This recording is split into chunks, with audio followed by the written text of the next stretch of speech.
My name is Randall Woodfin, and I serve as mayor of the city of Birmingham. The root of Birmingham is actually a blue collar city.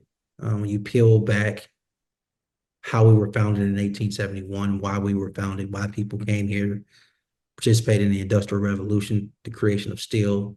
Um, you know, we are a working class city. We need to make sure that we provide opportunities well beyond four-year institutions. We continue to partner with our community colleges as it relates to beefing up their trade as well as their certificate programs and promoting those. We continue to partner with our employers to work this pipeline of apprenticeships, internships, et cetera, to give that exposure while in high school. We call it WAM, WAM.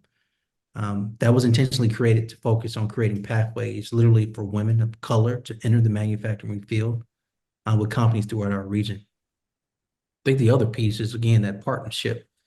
We talked about, I talked about historically Black community colleges. Well, one of them here is called Lawson State Community College. And that partnership with our economic development slash workforce development team, along with AFL-CIO or Working's Family Institute, created a partnership, WANTO, WANTO, which stands for Women in Apprenticeships and Non-Traditional Occupations. Because of that partnership, we've received a grant award that literally allows us to engage how we get more women in manufacturing opportunities. And so this pre-apprenticeship program, um, it's part-time and allows participants, those women, to continue to work, but as well as attend class in the evening. So literally prepping them, and then following their graduation, they can literally enter the manufacturing field directly or apply by a formal internship program. One of the first things I did in my first term was literally create the Office of Business Diversity and Opportunity that literally focused solely on how small businesses could survive and thrive within the city limits of Birmingham. We've also stood up several loan programs to continue to support our small businesses, as well as our Office of Innovation and Economic Opportunity, created a small business week where we highlight small businesses as well as allow them to continue to network and work with each other. When you have a majority minority city and you have small business owners or those who entrepreneurs who want to take risks but need funding but can't get it a traditional way, I think it's important for City Hall to be in a position to say, hey, these funds exist, this opportunity exists, these loans exist. I believe kids as early as between ages of 11 and 13, 11 and 14 start getting a feel for what they like, what they have interest in. And I think you start that early exposure.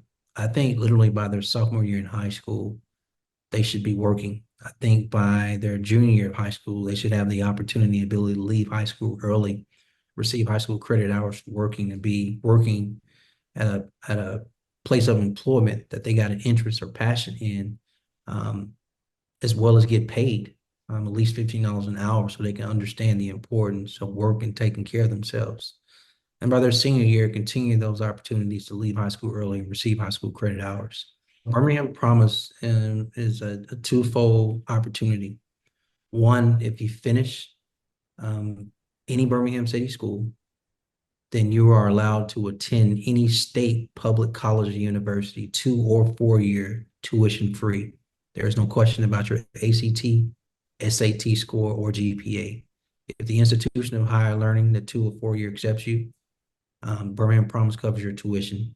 Over the last 5 years, we've been able to give out 1,600 um, scholarships to young people who are most likely first generation college students to the tune of over $11 million. I live in a city where there's over 20% poverty, and it's not just poverty, it's concentrated poverty. I live in a city where majority of our children's parents don't have any form of a degree. I live in a city where over 90% of the children live on free and reduced lunch. Nothing's more important than giving our children two things: exposure and opportunity. And the more exposure we give them, the more opportunities we present before them, the more social capital they can have as it relates to their quality of life, their future's family quality of life, and them being in a position to make the best decisions for themselves. What makes me optimistic is that I think since we've been a city, Birmingham has long exemplified resilience, beginning with our legacy of social innovation during the civil rights movement. And I think in 2025, we stand on the shoulders of all those who come before us. That optimism for me is simple. It lies in a simple belief that the same spirit of determination, the same spirit of strength runs through this community today. That's bringing people together to maintain a focus on how do we continue to collaborate, how do we identify best practices, how do we grow our economy, how do we gainfully employ people, and how do we create opportunity for people to succeed in the workplace.